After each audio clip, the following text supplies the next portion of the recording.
Pessoal, os irmãos com a paz do Senhor, muito feliz de poder estar aqui junto com os irmãos essa noite, para aprendermos, né?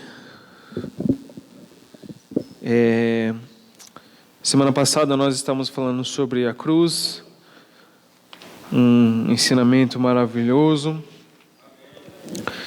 e eu pensando o que eu poderia trazer para os irmãos, e aí eu pensei em hoje nós voltarmos para o início de tudo, né? Para o dia em que a coisa ficou feia, para o dia em que a cruz se fez necessária. Amém? Irmãos, todos vamos abrir as nossas Bíblias em Gênesis capítulo 3. Diz assim: Ora, a serpente era o mais astuto de todos os animais selvagens que o Senhor Deus tinha feito. E ela perguntou à mulher: Foi isso mesmo que Deus disse? Não comam de nenhum fruto das árvores do jardim? Respondeu a mulher à serpente: Podemos comer do fruto das árvores do jardim. Mas Deus disse: Não comam do fruto da árvore que está no meio do jardim. Nem toquem nele, do contrário, vocês morrerão. Disse a serpente à mulher: Certamente não morrerão. Deus sabe que no dia que dele comerem, seus olhos se abrirão e vocês serão como Deus, serão conhecedores do bem e do mal. Quando a mulher viu que a árvore parecia agradável ao paladar, era atraente aos olhos e, além disso, desejável para se obter dela discernimento, tomou do seu fruto, comeu-o e o deu ao seu marido, que comeu também.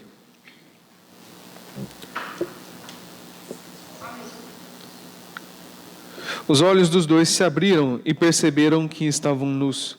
Então juntaram folhas de figueira para cobrir-se. Ouvindo o homem e a mulher os passos do Senhor Deus que andava pelo jardim, quando sobrava a brisa do dia, esconderam-se da presença do Senhor Deus entre as árvores do jardim. Mas o Senhor Deus chamou o homem, perguntando: Onde você está? E ele respondeu: Ouvi teus passos no jardim e fiquei com medo, porque estava nu e por isso me escondi. E Deus perguntou: Quem lhe disse que você estava nu? Você comeu da árvore da qual eu lhe proibi de comer? Disse o homem: Foi a mulher que me deste por companheira que me deu o fruto da árvore e eu comi. O Senhor Deus perguntou então à mulher: Que foi que você fez? Respondeu a mulher: A serpente me enganou e eu comi. Então o Senhor Deus declarou à serpente: Uma vez que você fez isso, maldita é você entre todos os rebanhos domésticos e entre todos os animais selvagens. Sobre o seu ventre você rastejará, e pó comerá todos os dias da sua vida. Porém, inimizade entre você e a mulher, entre a sua descendência e o descendente dela. Este lhe ferirá a cabeça, e você lhe ferirá o calcanhar. A mulher declarou: Multiplicarei grandemente o seu sofrimento na gravidez. Com o sofrimento você dará à luz a filhos. Seu desejo será para o seu marido, e ele a dominará. E também ao homem declarou: Visto que você deu ouvidos à sua mulher e comeu do fruto da árvore que eu lhe ordenara que não comesse, maldita é a terra por sua causa. Com sofrimento você se alimentará dela todos os dias da sua vida. Ela lhe dará espinhos e ervas daninhas, e você terá que alimentar-se das plantas do campo. Com o suor do seu rosto você comerá o seu pão, até que volte à terra, visto que dela foi tirado, porque você é pó, e ao pó voltará. Adão deu à sua mulher o nome de Eva, pois ela seria a mãe de toda a humanidade.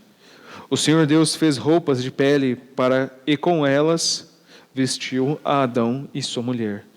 Então disse o Senhor Deus: Agora o homem se tornou como um de nós, conhecedor do bem e do mal. Não se deve, pois, permitir que ele tome também do fruto da árvore da vida e o coma e viva para sempre. Por isso o Senhor Deus mandou embora do jardim do Éden. Por isso o Senhor Deus o mandou embora do jardim do Éden para cultivar o solo do qual fora tirado. Depois de expulsar o homem, colocou a leste do jardim do Éden querubins e uma espada flamejante que se movia, guardando o caminho para a árvore da vida. Amém? Então esse é o relato da queda, né? Eu iria começar fazendo uma espécie de defesa, porque existem questionamentos se os capítulos de 1 a Gênesis, de 1 a 11 de Gênesis, se eles são literais ou se eles são apenas uma metáfora, né, para a origem da humanidade e a origem do mal. Mas por questão do tempo, eu não vou fazer isso, mas nós podemos dizer cabalmente que sim, os capítulos iniciais de Gênesis são reais, eles precisam ser, né? Eles não são uma metáfora, eles aconteceram de fato. Amém? Então, vamos voltar aqui ao verso 1. Né? Ora, a serpente era o mais astuto de todos os animais selvagens que o Senhor Deus tinha feito. Né? A serpente, irmãos, ela foi uma criatura de Deus. E como toda a criação de Deus, Deus declarou que ela era boa. Ela foi declarada boa pelo Senhor. Mas o diabo se apossou da serpente como seu disfarce. Ele não se aproximou de Eva na sua verdadeira forma, né? Ele sempre se esconde por trás de uma máscara. Na Bíblia, Satanás ele tem muitas imagens. Aqui no Éden ele é comparado a uma serpente. Em Apocalipse ele é o grande dragão. O apóstolo Pedro diz que ele é um leão que ruge e procura devorar. João, o mesmo apóstolo João, diz no Apocalipse, chama ele de Apolion, que significa destruidor. A palavra Satanás significa adversário, inimigo. A palavra diabo significa caluniador ou acusador. Em resumo, apesar de nós não termos detalhes, a Bíblia não dá detalhes sobre as origens de Satanás. Mas nós sabemos que Satanás é real. Nós sabemos que Satanás é o nosso inimigo e que ele é perigoso. Ele não é frouxo. E o povo de Deus, nós devemos tomar cuidado para não dar espaço para ele em nossas vidas, como Eva fez. O primeiro passo de Eva foi abrir espaço na agenda dela para ouvir o diabo. Esse foi o primeiro passo de Eva. O inimigo tentou Eva. E eu achei uma frase muito interessante que diz assim: a tentação é a oportunidade de fazer uma coisa boa do jeito errado. Amém? E agora aqui eu me dirijo especialmente aos jovens, né? Aos nossos meninos aqui.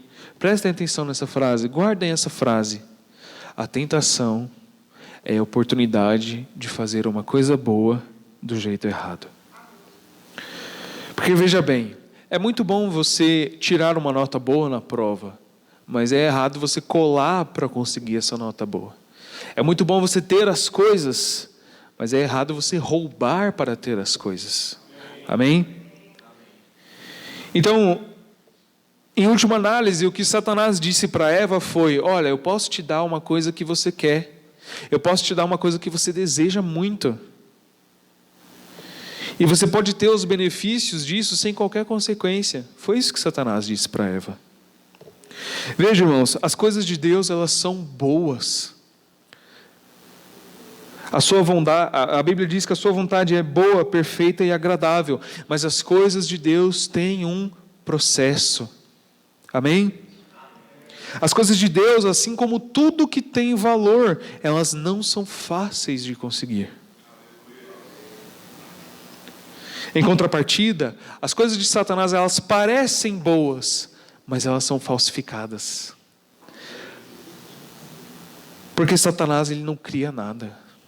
Ele só faz cópias baratas da criação de Deus.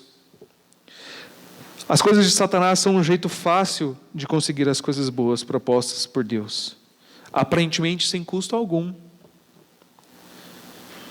Por isso que elas são baratas e elas são fáceis de conseguir, mas elas levam à destruição. Amém? Como eu falei, o diabo ele não cria nada, ele apenas deturpa, ele apenas corrompe e distorce a criação de Deus. E ele incentiva o pecado no coração humano para que eles continuem esse processo de depravação. Amém?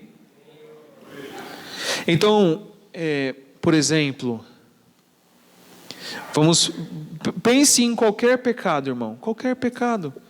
Qualquer pecado é uma forma deturpada de fazer aquilo que Deus criou. Amém? Então, vamos pensar aqui, por exemplo, Deus nos criou para adorar. A idolatria é adorar a coisa errada. Então, adorar é uma coisa boa quando nós adoramos apenas o único Deus. Amém? Adultério. Deus criou o casamento. E quando você adultera, é você obter algo fora desse processo de Deus. Amém? Deus diz em Êxodo, não cobiçarás, não roubarás. É você conseguir as coisas que são do outro, de uma forma que não seja o trabalho. Amém? Então é isso, o diabo ele não cria nada, ele apenas deturpa aquilo que Deus criou. Amém? Vamos agora para o verso 2 e 3. E perguntou à mulher, foi isso mesmo que Deus disse? Não comam de nenhum fruto das árvores do jardim? Vamos agora fazer um comparativo entre o que Deus disse, o que o diabo disse e o que Eva disse. Deus disse o seguinte, Gênesis 2, 16 e 17. E o Senhor Deus ordenou ao homem, comam livremente de qualquer árvore do jardim, mas não coma da árvore do conhecimento do bem e do mal, porque no dia em que dela comer, certamente morrerá. Agora o que o diabo disse? Foi isso mesmo que Deus disse, não comam de nenhum fruto das árvores do jardim? Ou seja, nenhum fruto de nenhuma árvore? E o que Eva respondeu? Gênesis 3, 2 e 3, que nós já lemos, né? Respondeu a mulher à serpente, podemos comer do fruto das árvores do jardim. Mas Deus disse, não comam do fruto da árvore que está no meio do jardim, nem toquem nele, do contrário vocês morrerão. Então perceba que Satanás ele levanta dúvidas na cabeça de Eva sobre a palavra de Deus e a bondade de Deus, do coração de Deus. É como se ele dissesse, sério? Não pode comer nada de nenhuma árvore? Nossa, mas se Deus amasse vocês de verdade, iria ser muito melhor. Nossa, que mesquinho. Mas perceba o que Deus disse, comam livremente de qualquer árvore do jardim, menos uma. Então eles poderiam comer livremente, menos uma. Mas Satanás ele vai no extremo oposto. Ele dissimuladamente diz que Deus havia restringido todas as árvores. Ele diz assim, nenhum fruto das árvores do jardim. Ele nega aquilo que Deus disse. E Eva, em sua resposta, ela já está indo no mesmo caminho de Satanás, porque ela omite coisas da palavra de Deus e ela fala coisas que Deus não disse. Perceba que em sua resposta, Eva deixou de fora a palavra livremente. Eva não disse que Deus disse que eles poderiam comer livremente. E ela ainda acrescentou, nem tocareis. Deus nunca disse que não era para eles não tocarem no fruto. Eva também não mencionou que isso foi uma ordem de Deus, expressa. E ela ainda disse, do contrário, morrerão. Ou seja, Eva indicou uma possibilidade futura, ao invés de certamente morrerá, um fato concreto. Enfim, Eva tirou elementos da palavra de Deus e ainda acrescentou coisas que ele não disse. Então, gradualmente, Eva estava cedendo às negações e meias-verdades da serpente, fazendo acréscimo à proibição e diminuindo a ameaça. Então vamos ver agora a tréplica, de Satanás. O que ele responde? Versos 4 e 5. Disse a serpente à mulher: certamente não morrerão. Deus sabe que no dia que vocês comerem dele, seus olhos se abrirão e vocês serão como Deus, conhecedores do bem e do mal. Então, ele prontamente responde a Eva: vocês não vão morrer não. Quando Deus disse, vocês vão morrer, ele nega diretamente a palavra de Deus. Mais uma vez o inimigo trabalha com falsidades e mentiras. O próprio Jesus chama o diabo de o pai da mentira. Tudo que Satanás fala e faz é uma mentira, é uma máscara.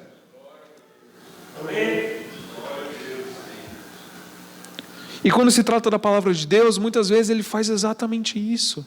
Ele alivia algo que é cabal e põe muito peso onde não tem peso algum, onde a palavra de Deus não põe peso algum. Por isso que nós temos que conhecer essa palavra. Porque Deus é justo, nem mais, nem menos, é a medida certa, perfeita, amém? E ele continua mentindo para Eva: vocês serão como Deus. Em lendas daquela região, ali do Oriente Próximo, ser como os deuses significava atingir a imortalidade. Aqui no relato bíblico, ser como Deus é entendido como ter a mesma sabedoria de Deus. Conhecer e saber distinguir entre o bem e o mal. E essa é uma promessa muito doce para qualquer um, irmão. Qual é a mentira demoníaca que tem governado a nossa civilização desde essa época? É a mentira que todo homem e toda mulher pode ser seu próprio Deus. Viver em funções das suas prioridades, dos seus desejos. É isso que o pastor Amós estava falando aqui. Você é livre, você é empoderado, você tem liberdade de expressão, você pode fazer o que você quiser. Essa é a grande mentira que se encontra no mundo hoje. Tudo para alimentar o ego. Você não deve nada para ninguém. Tudo para alimentar a si mesmo. Porque se eu sou o meu próprio Deus, eu posso fazer o que eu quiser. Se não tem ninguém acima de mim, eu sou a minha própria divindade, eu não devo satisfação para ninguém, eu faço o que me der na telha, sem pensar nas consequências. Não é isso que o diabo prometeu para Eva? Quando nós cremos nisso, a gente se recusa a se submeter à verdade de Deus, preferindo acreditar nas mentiras do diabo. Preferimos viver a nossa liberdade, e quando nós preferimos viver a nossa liberdade, nós nos tornamos escravos do pecado e de Satanás. É isso que Paulo fala em Romanos 1, do 21 ao 26. Então, nessa altura, Eva, ela deveria ter lembrado da palavra de Deus, ela deveria ter crido na palavra de Deus, deixado a serpente e ido procurar o seu marido. Mas ela ficou. E aqui eu faço mais um alerta aos jovens. Veja aqui essa frase. É quando nós nos demoramos no lugar da tentação. De novo.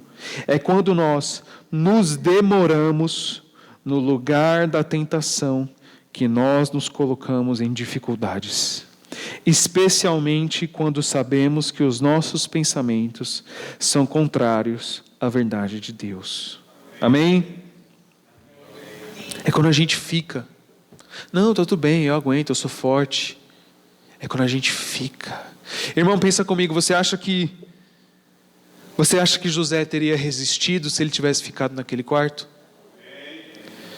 Você acha que se Davi tivesse saído daquela varanda logo, ele teria feito o que ele fez? Não. José fez o certo, José fugiu, mas Davi ficou no lugar da tentação. Eva ficou no lugar da tentação. Sansão ficou no lugar da tentação. Quando os pais dele falaram: filho, não tem nenhuma mulher aqui para você? Mas Sansão foi e ele ficou. Amém? Então, meus queridos, isso é para mim, isso é para todos nós, porque todos nós pecamos. Ao primeiro sinal da tentação, fuja. Não fique. Não pense que você é mais forte. Nós somos fortes sim, quando nós nos submetemos a Deus. Né? Quando nós resistimos ao diabo. Vamos agora para o verso 6. Quando a mulher viu que a árvore parecia agradável ao paladar, era atraente aos olhos e, além disso, desejável para dela se obter discernimento, tomou do seu fruto, comeu e deu a seu marido, que comeu também. Então, depois de ouvir a cartada final da serpente, nós podemos perceber que Eva, ela começou a admirar a árvore. Parece que Eva fez assim. Caramba, é mesmo, olha. Lentamente as mentiras do diabo estavam repousando na sua mente. A tentação apelou para todos os sentidos de Eva. Primeiro o diabo apelou para o seu intelecto. Depois ela viu que a árvore era bonita. Na versão, nova versão transformadora diz assim que a árvore era linda. Eva começou a olhar, nossa, que árvore bonita. Olha esse fruto, rapaz. Parecia tão gostoso aquela fruta. E eu ainda vou ganhar entendimento. De repente, todo aquele jardim que Deus criou não tinha valor nenhum. Eva só tinha olhos para aquela árvore. Eva estava no meio do jardim de Deus, mas era a mesma coisa que ela está no meio de um deserto. Porque ela caiu na mentira que Satanás contou. Eu tenho certeza que o Satanás estava rindo, sorrindo, quando ele viu Eva pegar aquele fruto e comer. Ele falou, é isso aí, eu venci. Depois Eva levou uma parte do seu fruto para o seu marido, que ele também comeu. E assim os dois desobedeceram a Deus. Eva, ela foi atraída pelo fruto. Digamos que Eva tem como é que fala? Em direito, é um atenuante, né? Mas tem outro nome, não é atenuante. Digamos que Eva tem uma espécie de atenuante porque ela foi seduzida, ela foi atraída, né? Ela caiu nesse conto, mas Adão não. Adão, ele pecou conscientemente e de forma intencional. O texto implica que Adão, ele estava presente, mas ele não falou nada. Ele se omitiu do seu papel de homem e marido. Ele ficou apenas observando em silêncio toda a situação. Então é por isso, irmãos, que nós dizemos que o homem está em um estado de rebelião contra Deus. Deus disse, não faça. O homem disse, eu vou fazer. De próprio coração, de própria vontade. Nós estamos em um estado de afastamento do Criador que começou aqui. É por isso que a cruz se faz necessária. Porque Adão escolheu se separar de Deus. E desde então, a humanidade tem seguido os seus passos. É por isso que nós precisamos de um Salvador.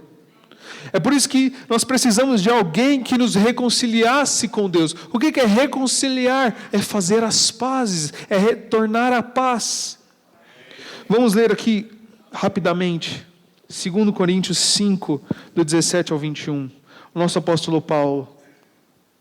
Portanto, se alguém está em Cristo, é nova criação. As coisas antigas já passaram, eis que surgiram coisas novas. Tudo isso provém de Deus, que nos reconciliou consigo mesmo por meio de Cristo e nos deu o ministério da reconciliação. Ou seja, que Deus, em Cristo, estava reconciliando consigo o mundo, não levando em conta os pecados dos homens, e nos confiou a mensagem da reconciliação. Portanto, somos embaixadores de Cristo, como se Deus estivesse fazendo seu apelo por nosso intermédio. Por amor de Cristo, lhes suplicamos, reconciliem-se com Deus. Essa é a nossa mensagem para o mundo. Reconciliem-se com Deus. façam as pazes com o Criador. Mas como o mundo vai se reconciliar se eles não sabem que estão nesse estado de rebeldia? É por isso que se faz necessário o Espírito Santo para abrir os olhos, para que caiam em si, como nós caímos pela misericórdia de Deus. Por isso se faz a necessidade de que alguém nos arrebatasse do reino das trevas e nos transportasse para o seu reino de gloriosa luz. Vamos ver agora Colossenses 1, também o apóstolo Paulo, do 12 ao 23. Dando graças ao Pai, que nos tornou dignos de participar da herança dos santos no seu reino da luz. Pois Ele nos resgatou do domínio das trevas e nos transportou para o reino de seu Filho amado, em quem temos a redenção, a saber, o perdão dos pecados. Ele quem? Jesus. Ele é a imagem do Deus invisível, o primogênito de toda a criação, pois nele foram criadas todas as coisas nos céus e na terra, as visíveis e as invisíveis, sejam tronos ou soberanias, poderes ou autoridades, todas as coisas foram criadas por ele e para ele. Ele é antes de todas as coisas e nele tudo subsiste. Ele é a cabeça do corpo, que é a igreja. É o princípio e o primogênito dentre os mortos, para que tudo, em tudo, tenha a supremacia. Pois foi do agrado de Deus que nele habitasse toda a plenitude, e por meio dele reconciliasse consigo todas as coisas, tanto as que estão na terra, quanto as que estão no céu, estabelecendo a paz pelo seu sangue derramado na cruz. Antes, vocês estavam separados de Deus, e na mente de vocês eram inimigos, por causa do mau procedimento de vocês. Mas agora, aleluia, Ele reconciliou pelo corpo físico de Cristo, mediante a morte, para apresentá-los diante dele, santos, inculpáveis e livres de qualquer acusação, desde que continuem alicerçados e firmes na fé, sem se afastarem da esperança do Evangelho que vocês ouviram e que tem sido proclamado a todos os que estão debaixo do céu. Esse é o Evangelho do qual eu, Paulo, me tornei ministro. Amém? Essa é a boa notícia que Paulo recebeu o privilégio de participar. Essa é a boa notícia que Paulo recebeu o privilégio de anunciar. Reconciliem-se com Deus. Amém?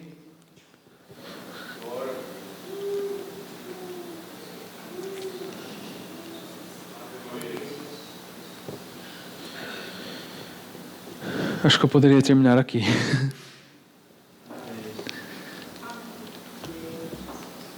Ou eu posso continuar?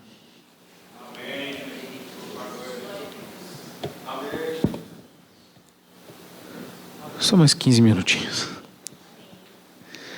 Vamos agora para o verso 7. Os olhos dos dois se abriram e perceberam que estavam nus. Então juntaram folhas de figueira para cobrir-se. Veja que Satanás prometeu que eles seriam como Deus, tendo conhecimento do bem e do mal. E a sua promessa se cumpriu, mas de forma trágica. As promessas de Satanás são como aqueles contratos que parecem bom demais, mas você não lê as entrelinhas. E quando acontece alguma coisa, não é como você estava esperando. Então eles perderam a sua inocência. Eles só tinham conhecimento do que era bom. Então eles adquiriram agora o conhecimento do que era mal. O primeiro fruto do pecado logo deu as caras, a vergonha. Eles se sentiram humilhados, fracos, descobertos. Então, ao invés de serem como Deus, subirem para um patamar superior, o pecado fez com que eles descessem a um patamar inferior ao que eles estavam anteriormente. Então, eles logo correram para se cobrir. E as folhas de figueira representam uma tentativa fútil que nós temos de tentar camuflar a vergonha do pecado. Por que folhas de figueira, né? Toda vez que a gente vê um desenho de Adão e Eva, eles estão com uma folhinha, né? Aquela folha é uma folha de figueira, o formato, né? E elas são as maiores, são folhas grandes encontradas na região, né? E aí elas poderiam tentar fornecer alguma cobertura para esse casal que agora estava envergonhado. Verso 8 a 10. Ouvindo o homem e a sua mulher os passos do Senhor Deus que andava pelo jardim, quando soprava a brisa do dia, esconderam-se da presença do Senhor Deus entre as árvores do jardim. Mas o Senhor Deus chamou o homem perguntando: onde você está? E ele respondeu: eu ouvi os seus passos no jardim e fiquei com medo, porque estava nu e por isso me escondi. O pecado, além de produzir vergonha, ele produz culpa. E essas duas coisas, a vergonha e a culpa, criam no coração do pecador o medo e o desejo de se esconder de Deus. Não é assim com a gente também? Quantas vezes a gente peca? E a gente tem consciência das nossas atitudes e a gente tenta dar um perdido em Deus.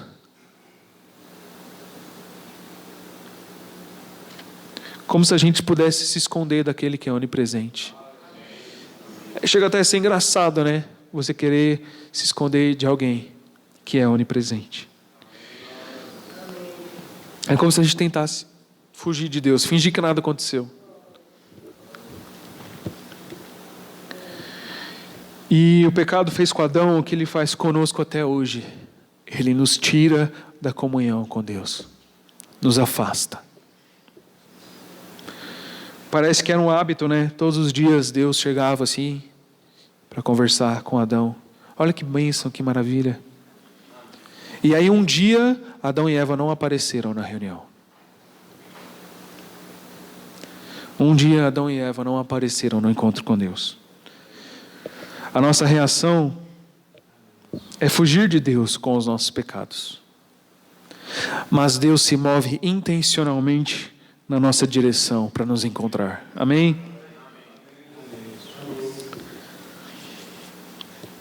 E aí Adão começa a dar explicações para Deus. Mas só um detalhe. Só o fato de Deus ter ido até Adão, só o fato de Deus ter perguntado: onde você está? Já é um fato da bondade e da misericórdia de Deus. Porque ele sabia o que aconteceu. Mas você já pensou se Deus agisse como nós? Você já pensou se Deus fosse um Deus infantil? Tá bom, acabou, não quero. Destrói tudo, vou ficar só eu aqui pela eternidade. Não quero mais. Deus poderia ter destruído Adão e Eva ali, ó, pá, no ato.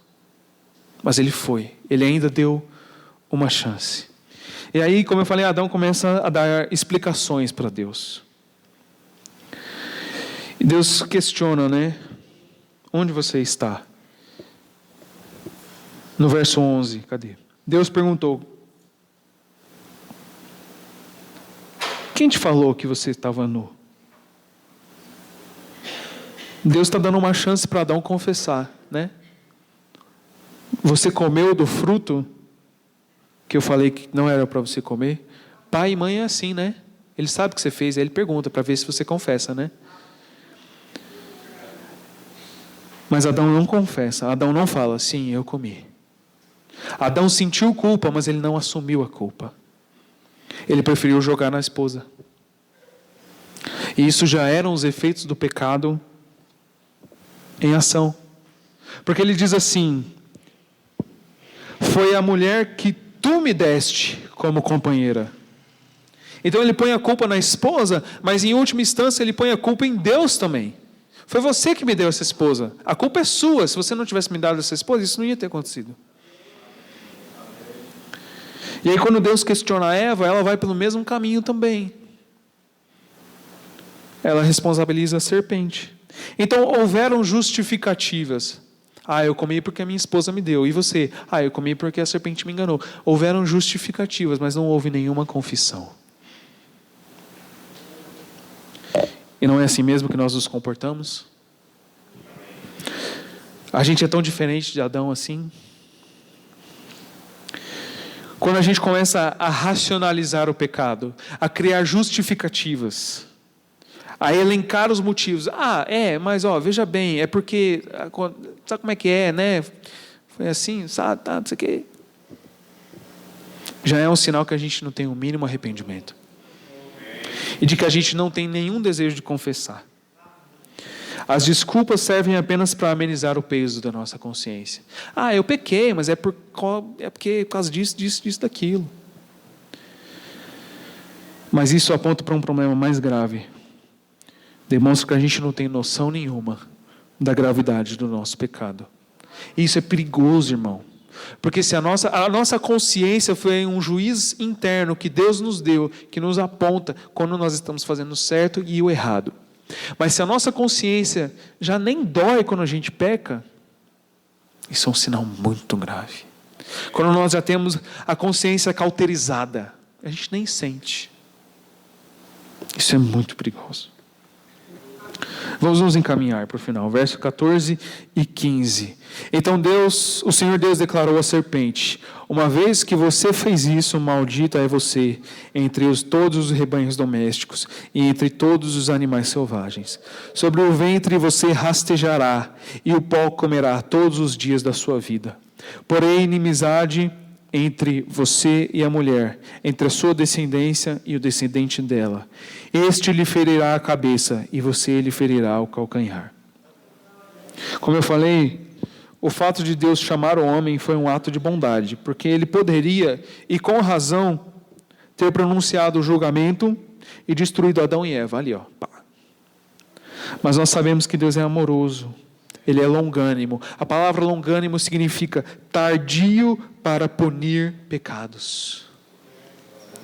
Mas o seu amor não faz com que ele escape da sua própria justiça.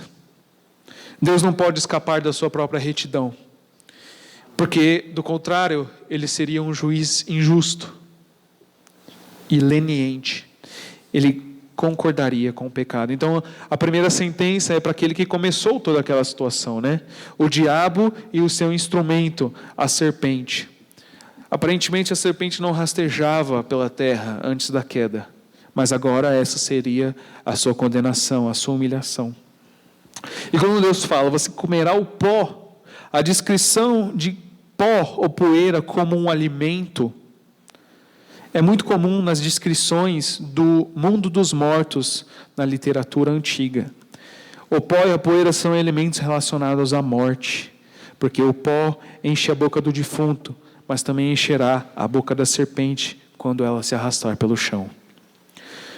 E no verso 15, nós temos a primeira visão de um proto-evangelho. A primeira menção das boas novas de Deus. O primeiro raio de esperança.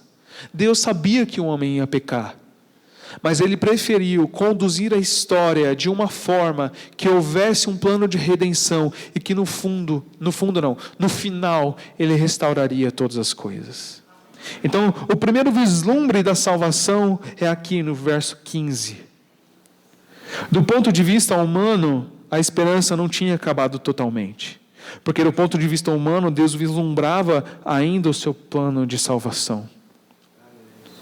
Apesar dessa tragédia que rompeu a nossa ligação com o Criador, tinha uma certa esperança para Eva. Porque ali, nesse momento, Deus revelou para Eva que ela ia ter filhos. A descendência da mulher, né? E que o Redentor viria como fruto de uma mulher. O Messias seria aquele que colocaria o fim à condenação causada pelo pecado, que entrou no mundo através do trabalho de Satanás. Satanás ainda está à solta. Satanás ainda seduz muitos a se afastarem de Deus. Ele endurece os corações, ele cega as suas mentes para que eles rejeitem o Salvador. E o diabo feriu o calcanhar de Jesus na cruz. Ferir o calcanhar é uma figura da cruz que nós vimos semana passada. Então o diabo feriu o calcanhar de Jesus na cruz, mas o Senhor esmagou a sua cabeça quando ele ressuscitou ao terceiro dia. Amém? No verso 16, Agora Deus se dirige à mulher. Já estou terminando, irmãos. Multiplicarei grandemente o seu sofrimento na gravidez, e com o sofrimento você dará luz a filhos. Seu desejo será para o seu marido, e ele a dominará. Então Deus reforça a sua palavra de esperança para Eva, quando Ele garante para ela que ela vai ter filhos. Então ela não iria morrer imediatamente. Mas a alegria da maternidade só pode ser obtida através da dor de parto. Amém? Maternidade é algo lindo, né, Jéssica? Mas ela vem com as dores de parto. O matrimônio também sofreria as consequências do pecado. Porque veja, quando o primeiro casal foi formado, o seu propósito era que eles governassem a terra juntos. A mulher seria uma aliada do homem nessa missão. Seria a sua correspondente. Mas agora haveria uma relação de domínio dentro do casamento. A frase, o seu desejo será para o seu marido e ele a dominará, sugere que a mulher teria uma inclinação, um impulso de tentar controlar o marido. Mas ele responderia a essa tentativa com domínio e autoridade sobre ela. Essa interpretação, nós entendemos que depois da queda, o relacionamento conjugal passou a ser marcado por tensão e por conflito, com a mulher buscando controle e o homem exercendo domínio. Mas até nisso foi restaurado com Cristo, né? Porque depois o apóstolo Paulo fala em Coríntios, né? Que o corpo da mulher pertence ao homem e o corpo do homem pertence à mulher. Então eles estão em pé de igualdade. Até isso o Senhor restaurou. Amém? Verso 17 ao 19. Deus se dirige ao homem. Adão, que ele foi criado para ser um jardineiro, agora ele seria um agricultor. No pensamento mesopotâmico, no pensamento daquela região, a humanidade tinha sido criada para ser escrava dos deuses, para fazer o trabalho que os deuses não queriam mais fazer. Mas no relato bíblico, é o contrário. O homem foi criado para viver no jardim, para governar, para administrar. E ele recebeu o fardo do trabalho pesado, como consequência da sua queda. O trabalho que até então era prazeroso, seria agora penoso.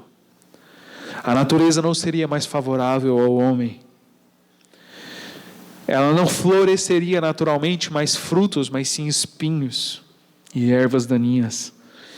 A fadiga, o cansaço e o suor seriam companheiros do homem o tempo todo agora. O homem foi criado para viver na presença de Deus. E agora ele foi sentenciado a voltar ao pó. E por fim, os versos de 20 a 24. No verso 20, Adão, é a primeira vez que surge o nome Eva. Adão dá nome para a esposa. Anteriormente, Adão tinha dado nome para a criação. Isso significa que ele dominava a criação. Porque quando eu domino, eu dou um nome. Não é assim? Quando nós tomamos posse de um terreno, muitas vezes, dá um nome. Agora aqui vai se chamar São Paulo. Quando nós dominamos um animal, damos um nome. E aqui no verso 20 já se cumpre o que foi dito no verso 16. Adão agora estava exercendo autoridade sobre a sua esposa. No verso 21, Deus tira as roupas frágeis que Adão e Eva prepararam. E ele cuida ainda assim. Ele prepara roupas mais adequadas para esse casal. Uma túnica de pele, né? Para proteger eles do frio. E é a primeira vez que um ser criado por Deus, é a primeira vez que um animal morre em benefício de outra pessoa. Isso já era também um vislumbre do que Cristo faria por nós. Por fim, no verso 22 ao 24, Deus evita que o homem tenha acesso à árvore da vida, para que ele não perpetuasse aquela decisão que ele tomou eternamente. Se Adão e Eva tivessem comido a árvore da vida, eles seriam eternamente pecadores. Então era necessário que eles morressem, porque o salário, o resultado do pecado é a morte. Então Deus expulsou eles do jardim e colocou querubins para proteger o caminho para a árvore da vida, que agora havia se tornado propriedade exclusiva de Deus. Em um breve comentário sobre os querubins, eles são criaturas sobrenaturais, mencionadas diversas vezes no Antigo Testamento. Os querubins geralmente são retratados como guardiões da presença de Deus. Perceba que eles estão presentes na tampa da Arca da Aliança, no propiciatório da presença de Deus. Ali, Deus habitava em cima daquela tampa, e os querubins estão ali para guardar a presença de Deus. Os querubins também estavam bordados no véu que separava o lugar santíssimo do restante do tabernáculo. E repare que na morte de Cristo, esse véu se rasgou de alto a baixo. E o caminho para Deus foi aberto novamente. Glória a Deus. Irmãos, eu passei um pouco do horário, eu peço perdão para vocês, mas nós precisamos entender esse capítulo, porque se esse capítulo não estivesse na Bíblia, o resto da Bíblia inteira não existiria. Nós precisamos entender como foi que nós chegamos aqui, como foi que nós chegamos a esse estado de rebelião contra Deus e por que Cristo se faz necessário nas nossas vidas. Por que nós precisamos de um Salvador? Por que nós precisamos nos arrepender dos nossos pecados? Então eu peço perdão por ter passado do tempo, mas eu espero que vocês entendam, e que assim como eu sempre falo nas aulas, que assim como eu, vocês tenham aprendido, porque essa pregação é para mim. Eu queria estar sentado e estar ouvindo essa pregação. Meus queridos, vamos terminar em oração para a honra e glória do Senhor Jesus.